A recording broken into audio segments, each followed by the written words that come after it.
the way time works from the other side of eternity is different from the way time works here on earth. Okay? Uh, the way time functions here in this dimension is around the movement of heavenly bodies. Okay? A revolving and a circular movement around certain key heavenly bodies. But in eternity, the way time works is not the same. Time in eternity moves around the will of God. Okay? It moves around the purposes of God. So there are moments where the purposes of God aligns with earthly timing. Those are very powerful moments in time here on earth. Okay? Where that heavenly determined will of God comes in contact with alignment here on earth. And that is exactly why these numbers that we are seeing are emerging. Okay? They are signs. Okay? A lot of us, what we do with prophetic numbers many times, this prophetic numerics, is we generalize the meaning of certain numbers. Okay?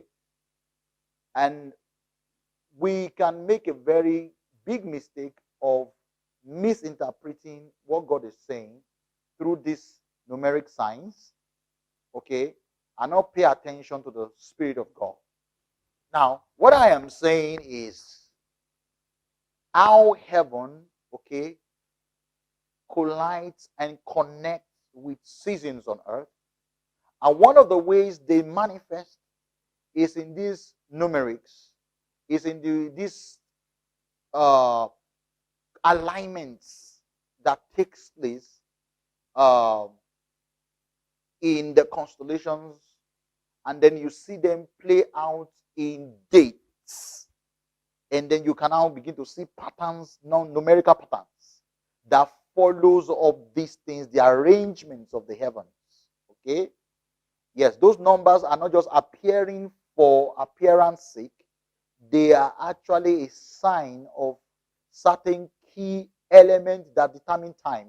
Okay, we need to also understand that Scripture was very clear about this, that it is these bodies that determines times and seasons. The book of Genesis, okay, it determines times and seasons. So what we're saying as numerics, as numbers, are just a symbol of such operation. Okay, there's such an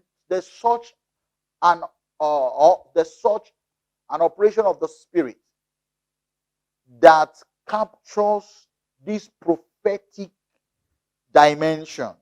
Okay, there is, and that is why if you look into Scripture, like I said in the book of Acts, you will see it's scattered here and there. If we do not pay attention, we might not observe. Like Jesus was speaking to them in the book of Matthew.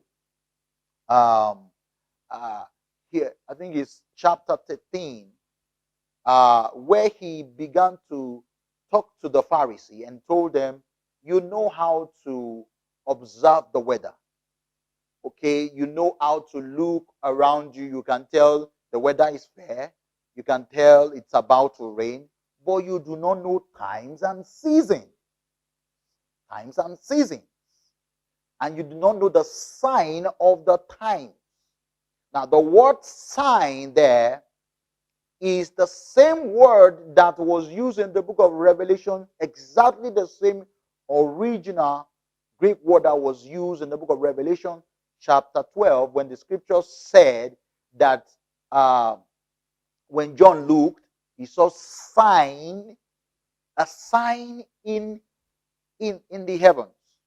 So what Jesus was talking to them about was the ability to be able to look at signs, alignments, okay, structures of the heavenlies that plays out in times, in numerical arrangements and all of that. So when as we're talking about 1111, they are not just random numbers or coincidences that are just no. And also, what we are saying is not that we always want to wait for such times, okay?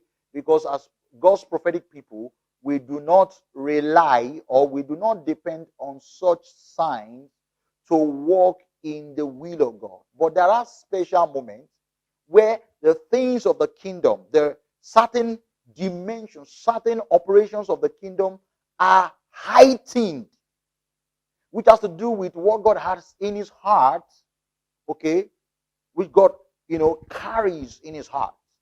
There's such a moment, and we are in that critical moment. So I'm taking my time to talk about this because I want us to understand that this is not random. This is not just one of those moments we just look at numbers and just begin to think out of our head what the numbers are, and then we begin to give it the meanings of what the number can. No, we have gone to the Spirit of God, or we have been in the Spirit, observing this and saying, Lord, what is it that you are saying in this season? And that is why we are focusing on what is termed as transition. The best word, the best English terminology that captures what is currently and presently being witnessed as regards this moment in time is the word transition.